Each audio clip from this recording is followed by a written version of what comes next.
Hey y'all, I'm Amber and welcome to my fuzzy life. And I thought I would talk books today. I got a small book haul in yesterday, so I thought I'd share that with you. And then I wanted to talk about, what I'm reading next and what I just finished reading, do a little book review. So I'm gonna start with my book haul. I ordered from bookoutlet.com.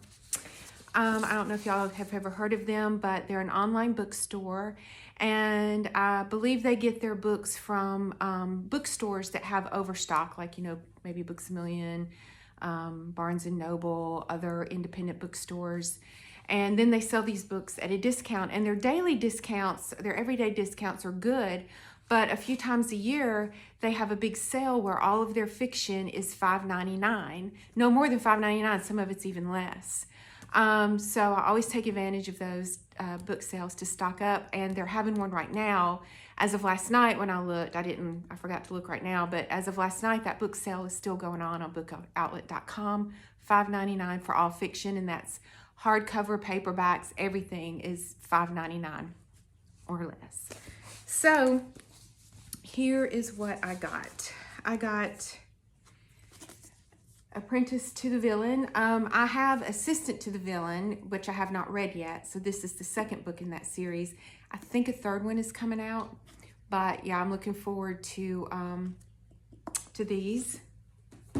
Then I have A Haunting in the Arctic by C.J. Cook. I have read a couple of her other books, and I enjoyed those. They're, paranormal, supernatural stuff. This book is about an abandoned 100-year-old whaling ship that washes up on the shores in Iceland, and it's going to be destroyed, and there's a documentarian who wants to document the ship's last days. So she goes on the ship and everything, and she discovers something sinister on the ship. So it sounds really creepy, right up my alley, and I'm really looking forward to getting into this one. Then I have this one by Martha Wells. It's part of the Murderbot Diaries series that she has. I thought this was the first book. It is not. It's way down the list of books. There's many books in this series, and this is way down. So I'm gonna have to search and get all the books that came before this. But I was so excited about it too, because I've just read and seen such good things, good reviews about this series. So yeah, this is like book maybe, I don't know, 6, 7, I don't know. It's way down there. But they're all pretty thin. So they're, I figured these would be kind of a quick, easier read than a lot of these really thick high fantasy series and books that I tend to read mostly. So I am looking forward to this series. I just need to get the first several first. This book is by Holly Jackson, I'm sorry. It's the reappearance of Rachel Price. And I have never read any Holly Jackson, but I know a lot of people really like her. She writes thrillers, which is right up my alley. This book is about this girl named Belle, and 16 years before, her mother went missing, and she witnessed it, but she doesn't remember any of it. So it's all these years later, and there's a true crime documentary crew making a documentary about her family and what happened, and during all of this, her mother reappears. And so, yeah, this sounds like something, I just can't wait to read it, because, yeah, this is right up my alley, too. These two books, so I had the third book in this series, and I needed the first two. The fourth book just came out, and I think it's complete with this fourth book.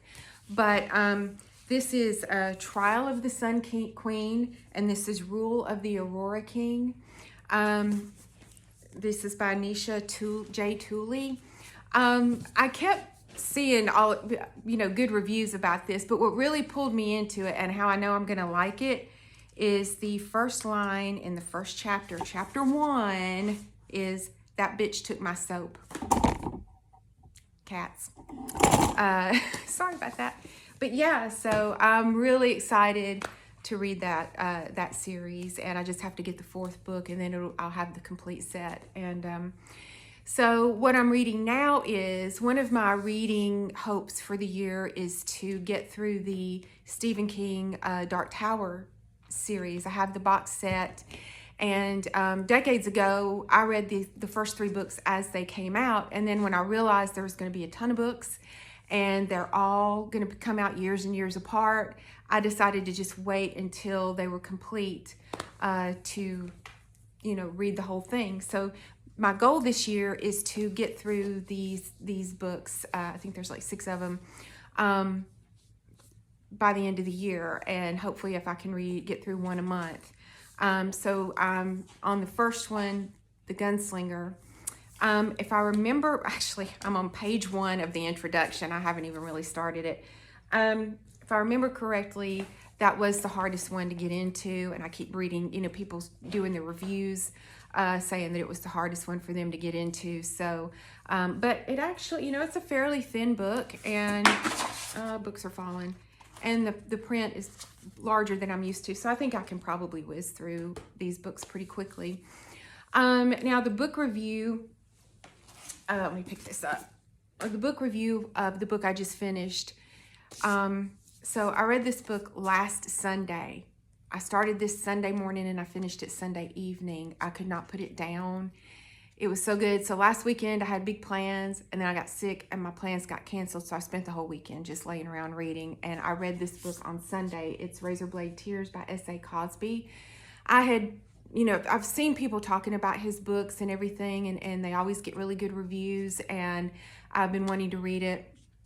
I got it in my last bookoutlet.com haul I had a few months ago, like back in November, but it's been sitting on my shelf, and I keep reaching for everything else but this one. So last weekend I finished reading the 3rd book in the Empyrean series, the Rebecca Yarros, Fourth Wing, Iron Flame, Onyx Storm. I finished reading that like Saturday night, and I needed a break. I was like, my brain needs a break from these long series, these high fantasy books, and so I reached for this one because it's not that long either, and I'm so glad I did. So this book is about 2 men. One's black, one's white. They both are ex-convicts. They have served time in prison. These men are very hard men. They were once very, very violent men. They committed really awful crimes in their youth. But it's, they've been out for 10, 15 years, and they've got new lives. They've left that life behind. So they each have a son, and their sons are married to each other, and they have a little girl. Well, these 2 men, neither man really accepted his son's lifestyle, and so they are both estranged from their sons. And when they discover their sons have been murdered, it's a hit. So they get together. They're not friends, but they work together to find out who killed their boys and get revenge. I love a good revenge story. I'm all about revenge, vengeance, reckoning, whatever. And this book actually says down here, provocative and fast-paced, Razorblade Tears is a story of bloody retribution, heartfelt change, and maybe even redemption. They had me at bloody retribution. This book may not be for everybody. If you don't like violence, if you don't like gore, this probably is not for you, but I like all that stuff, so I was all for it. This book, it went to some dark places, and it touched on a lot of like social issues that we're all dealing with today. And these 2 men, they bond together to find their kids' killers and to take revenge. And along the way, they come to terms with their prejudices in regard to their boys, to their sons, and their lifestyle. And they come to terms and deal with the prejudices they have about each other.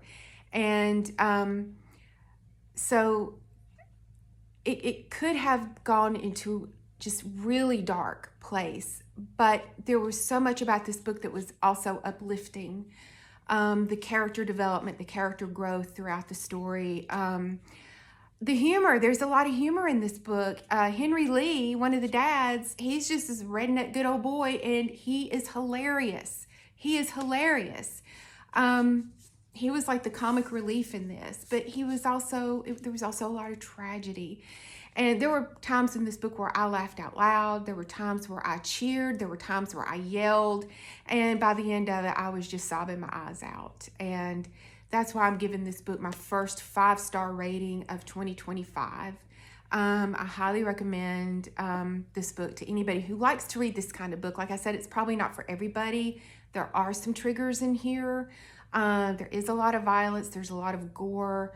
And if that's not for you, you probably won't enjoy this book. Don't read it. But I loved it. I loved it, and I'm giving it a full 5 stars. And I have already downloaded another one of his books, and I'm getting ready. I'm looking forward to starting on that one soon.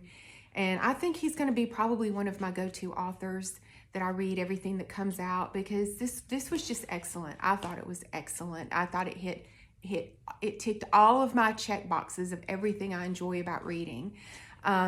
So yeah, I highly recommend this book, and I hope y'all are reading something good, and thanks for watching, and I'll see y'all next time.